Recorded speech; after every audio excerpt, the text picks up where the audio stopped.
Pemakaian tanda baca. Latar belakang.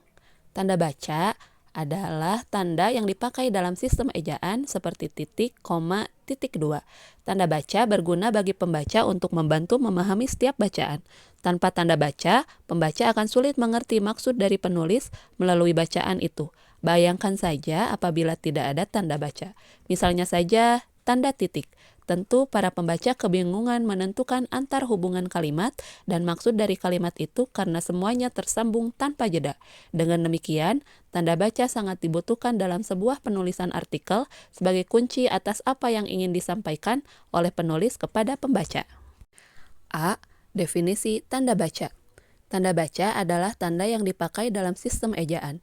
Tanda baca dapat membantu pembaca untuk memahami makna tulisan dengan tepat. Bayangkan jika tulisan tanpa tanda baca. Pasti tulisan tersebut membingungkan bagi pembaca. Tanda baca adalah tanda-tanda yang digunakan di dalam bahasa tulis agar kalimat-kalimat yang kita tulis dapat dipahami orang persis seperti apa yang kita maksudkan. Tidak seperti halnya ketika berbicara. Lawan bicara dapat memahami maksud pembicara karena pembicara dapat menggunakan intonasi, gerak tubuh, atau unsur non-bahasa lainnya. Bahkan, lawan bicara dapat bertanya langsung kepada pembicara jika kurang memahami tuturannya. Hal ini tidak terjadi dalam interaksi penulis dan pembaca. Oleh karena itu, penulis perlu menguasai tanda baca sebagai jembatan yang dapat mewakili maksud dari pikirannya. B. Jenis-jenis tanda baca dan contoh penggunaannya. Adapun jenis-jenis pemakaian tanda baca berikut dengan contoh penggunaannya yang harus kita terapkan adalah sebagai berikut. 1. Tanda titik. A. Untuk mengakhiri sebuah kalimat yang bukan pertanyaan ataupun seruan. Contohnya, ayahku tinggal di Dubai. Titik. B. Tanda titik dipakai di belakang angka atau huruf dalam satu bagan, ikhtisar atau daftar. Contoh, A. 1. Titik pendahuluan. A. Titik latar belakang. B. Titik rumusan masalah. C. Titik batasan masalah. 2. Titik pembahasan. A. Titik perkembangan bahasa Indonesia. B. Titik kedudukan bahasa Indonesia. 3. Titik penutup. A. Titik simpulan. B. Titik saran. B. 1. Patokan umum. 1.1 isi karangan. 1.2 ilustrasi. 1.2.1 gambar tangan. 1.2.2 tabel. 1.2.3 grafik. C. Tanda titik dipakai untuk memisahkan angka jam, menit, dan detik yang menunjukkan waktu atau jangka waktu. Contohnya, pukul 05.06.30 atau pukul 5:06:30. D. Tanda titik dipakai untuk memisahkan bilangan ribuan atau kelipatan jumlahnya. Contoh, penduduk kota itu lebih dari 9.000 orang. Harga baju tersebut senilai 65.000. 2. Tanda koma. A. Tanda koma dipakai untuk unsur-unsur dalam suatu pemerincian atau pembilang, memisahkan anak kalimat dari induk kalimat apabila anak kalimat tersebut mendahului induk kalimat. Contohnya, studio tersebut tersedia berupa gitar, drum, dan bass. B. Tanda koma dipakai untuk memisahkan anak kalimat yang mendahulukan induk kalimatnya. Contohnya, saya akan datang, jika tidak turun hujan. C. Tanda koma dipakai sebelum dan atau sesudah kata seru seperti oh, ya, wah, aduh, atau hai. Dan kata yang dipakai sebagai sapaan seperti bu, dik, atau nak. Contoh, wah, pemandangannya bagus sekali. Dia akan datang besok, bu. D. Tanda koma dipakai untuk memisahkan petikan langsung dari bagian lain dalam kalimat. Contohnya, apabila keliru memilih bidang spesialisasi, usaha tidak dapat melaju. Jangan buang sampah sembarangan, kata Rudi. E. Tanda koma dipakai di antara nama orang dan singkatan gelar akademik yang mengikutinya untuk membedakannya dari singkatan nama diri, keluarga, atau marga.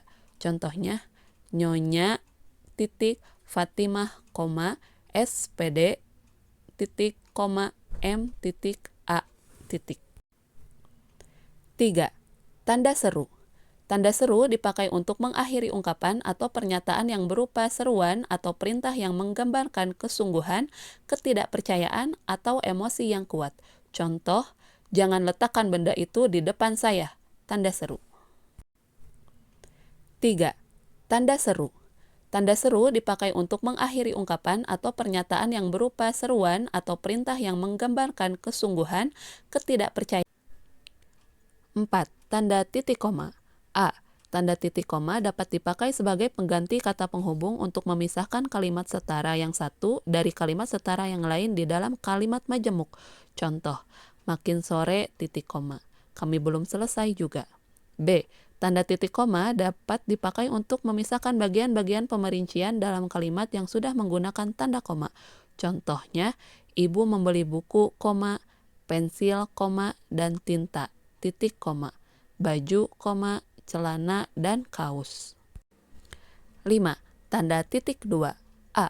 Tanda titik 2 dipakai pada akhir suatu pernyataan lengkap yang diikuti pemerincian atau penjelasan.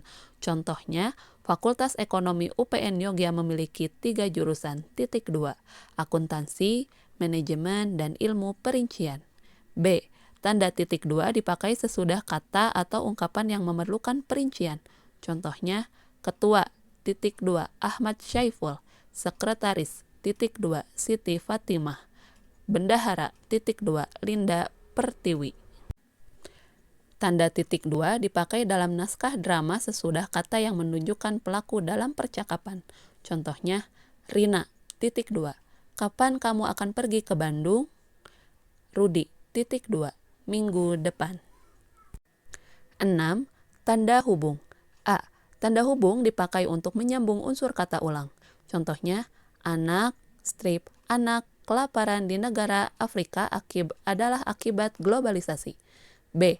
Tanda hubung dipakai untuk menyambung tanggal, bulan, dan tahun yang dinyatakan dengan angka atau menyambung huruf dalam kata yang dieja satu-satu.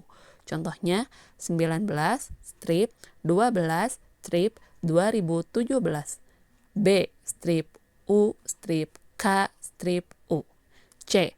Tanda hubung dipakai untuk merangkai unsur bahasa Indonesia dengan unsur bahasa daerah atau bahasa asing.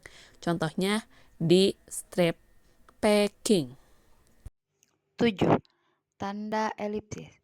Tanda elipsis dipakai untuk menunjukkan bahwa dalam suatu kalimat atau kutipan ada bagian yang dihilangkan. Contoh, tanda elipsis, koma, lain lubuk, lain ikannya. A. Tanda elipsis dipakai untuk menulis ujaran yang tidak selesai dalam dialog. Contoh, tanda elipsis, plak, tanda elipsis, alhamdulillah, tanda elipsis. Kuda itu berjalan dengan cepat sampai orang itu tidak bisa mengendalikannya. Di depan terlihatlah jurang yang sangat dalam. 8. Tanda tanya. A. Tanda tanya selalu dipakai pada setiap akhir kalimat tanya. Contoh, siapa Presiden Indonesia saat ini? B. Tanda tanya yang dipakai dan diletakkan di dalam kurung menyatakan bahwa kalimat yang dimaksud disangsikan atau kurang dapat dibuktikan kebenarannya. Contoh, di Indonesia terdapat 740 bahasa daerah. 9. Tanda kurung. A. Tanda kurung dipakai untuk mengapit tambahan keterangan atau penjelasan. Contoh, warga baru itu belum memiliki KTP. Dalam kurung, kartu tanda penduduk.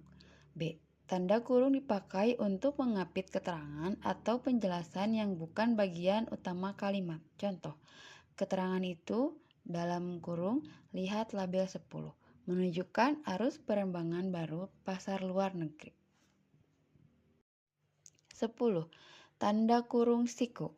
A. Tanda kurung siku dipakai untuk mengapit huruf, kata atau kelompok kata sebagai koreksi atau tambahan pada akhir kalimat atau bagian kalimat yang ditulis orang lain. Contoh, penggunaan kata dalam karya ilmiah harus sesuai tanda kurung siku dengan kaidah bahasa Indonesia. B.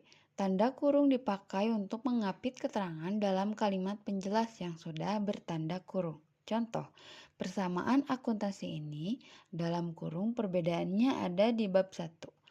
tanda kurung siku, lihat halaman 38 strip 40 tanda kurung siku. Perlu dipelajari di sini. 11. Tanda petik 2. A. Tanda petik 2 dipakai untuk mengapit petikan langsung yang berasal dari pembicaraan, naskah, atau bahan tertulis lain. Contoh, tanda petik 2, tutup jendela sekarang, tanda seru, tanda petik 2, perintah ayah. B. Tanda petik 2 dipakai untuk mengapit judul, syair, karangan, bab buku apabila dipakai dalam kalimat. Contoh, pasal 36 Undang-Undang Dasar 1945 berbunyi, tanda petik 2, bahasa negara adalah bahasa Indonesia. C. Tanda petik 2 dipakai untuk mengapit istilah kalimat yang kurang dikenal atau mempunyai arti khusus. Contoh, dilarang memberikan, tanda petik 2, amplop kepada petugas. 12. Tanda petik tunggal. A. Tanda petik tunggal dipakai untuk mengapit petikan yang tersusun satu dalam petikan lain. Contoh, tanda petik 2, dia bilang padaku, tanda petik tunggal, jangan kau ganggu dia. Seketika itu aku ingin mengingatnya kembali. Tanda petik 2, ujar Andi. B. Tanda petik tunggal dipakai untuk mengapit makna, terjemahan, atau penjelasan kata atau ungkapan. Contoh, noken, tanda petik 1, tas khas Papua. 13. Tanda garis miring. Tanda garis miring dipakai dalam nomor surat, nomor pada alamat, dan penandaan masa atau tahun yang terbagi dalam 2 tahun takwim. Contoh, nomor 9 garis miring UM garis miring 4 garis miring 2016. Jalan Anggrek 2 garis miring 18. Tahun ajaran 2016 garis miring 2017. Tanda garis miring dipakai sebagai pengganti kata dan atau serta setiap. Contoh, harganya Rp 2.500 garis miring buah, dalam kurung, harganya Rp 2.500 setiap buah. 14. Tanda penyingkat, dalam kurung apostrof. Tanda apostrof menunjukkan penghilangan bagian kata atau bagian angka tahun dalam konteks tertentu. Contoh, dia, tanda penyingkat, kan kutemui.